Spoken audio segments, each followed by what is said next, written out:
কি ক'ব? আচ্ছা, ৰাতিপুৱা আমাৰ 7:20 মানত এটা ইনফৰমেশ্যন আহিলে যে তাতে কাটিমাৰিত এটা ফায়াৰিং ইনচিডেণ্ট হৈছে CRPF কেম্পত। আমি লগে লগে তালৈ গুচি গ'লোঁ। গুচি যোৱাৰ পিছত আমি গম পালোঁ তাতে এজন ASI, তেওঁৰ নাম বল্লানী পেৰাম্বৰম। তেওঁ তাৰমানে অলপ ডিপ্ৰেশ্যনত আছিলে আৰু সেইকাৰণে আৰ্মছ দিয়া নাছিলে। তেওঁ কি কৰিলে, তেওঁ যিসকলে ডিউটি কৰি আছিল তাৰ পৰা আৰ্মছ লৈ পেলাই যাক যেনেকৈ পাইছে তেনেকৈ গুলিয়াই দিলে। সেই সংক্ৰান্তে 3জন মানুহ ঢুকালে আৰু এজন গুৱাহাটীলৈ চিফ্ট কৰিছে। তদন্ত চলি আছে। আমি ইতিমধ্যে তালৈ গ'লোঁ, মেজিষ্ট্ৰেট আহি ইনকুৱেশ্যন কৰা হ'ল। বাকী লিগেল প্ৰচিডিউৰখিনি চলি আছে। কি ক'ব? আচ্ছা, ৰাতিপুৱা আমাৰ 7:20 মানত এটা ইনফৰমেশ্যন আহিলে যে তাতে কাটিমাৰিত এটা ফায়াৰিং ইনচিডেণ্ট হৈছে CRPF কেম্পত। আমি লগে লগে তালৈ গুচি গ'লোঁ। গুচি যোৱাৰ পিছত আমি গম পালোঁ তাতে এজন ASI, তেওঁৰ নাম বল্লানী পেৰাম্বৰম। তেওঁ তাৰমানে অলপ ডিপ্ৰেশ্যনত আছিলে আৰু সেইকাৰণে আৰ্মছ দিয়া নাছিলে। তেওঁ কি কৰিলে, তেওঁ যিসকলে ডিউটি কৰি আছিল তাৰ পৰা আৰ্মছ লৈ পেলাই যাক যেনেকৈ পাইছে তেনেকৈ গুলিয়াই দিলে। সেই সংক্ৰান্তে 3জন মানুহ ঢুকালে আৰু এজন গুৱাহাটীলৈ চিফ্ট কৰিছে। তদন্ত চলি আছে। আমি ইতিমধ্যে তালৈ গ'লোঁ, মেজিষ্ট্ৰেট আহি ইনকুৱেশ্যন কৰা হ'ল। বাকী লিগেল প্ৰচিডিউৰখিনি চলি আছে। কি ক'ব? আচ্ছা, ৰাতিপুৱা আমাৰ 7:20 মানত এটা ইনফৰমেশ্যন আহিলে যে তাতে কাটিমাৰিত এটা ফায়াৰিং ইনচিডেণ্ট হৈছে CRPF কেম্পত। আমি লগে লগে তালৈ গুচি গ'লোঁ।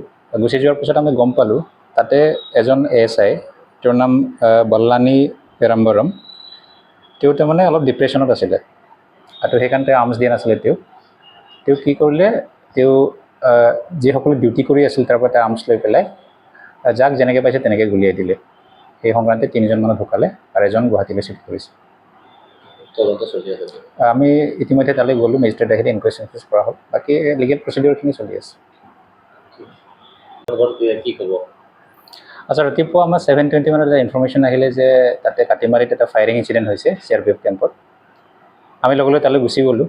গুচি যোৱাৰ পিছত আমি গম পালোঁ তাতে এজন ASI, তেওঁৰ নাম বল্লানী পেৰাম্বৰম। তেওঁ তাৰমানে অলপ ডিপ্ৰেশ্যনত আছিলে আৰু সেইকাৰণে আৰ্মছ দিয়া নাছিলে। তেওঁ কি কৰিলে, তেওঁ যিসকলে ডিউটি কৰি আছিল তাৰ পৰা আৰ্মছ লৈ পেলাই যাক যেনেকৈ পাইছে তেনেকৈ গুলিয়াই দিলে। সেই সংক্ৰান্তে 3জন মানুহ ঢুকালে আৰু এজন গুৱাহাটীলৈ চিফ্ট কৰিছে।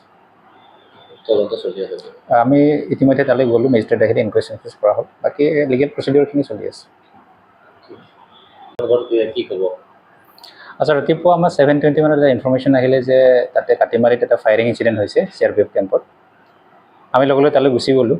গুচি যোৱাৰ পিছত আমি গম পালোঁ তাতে এজন ASI, তেওঁৰ নাম বল্লানী পেৰাম্বৰম।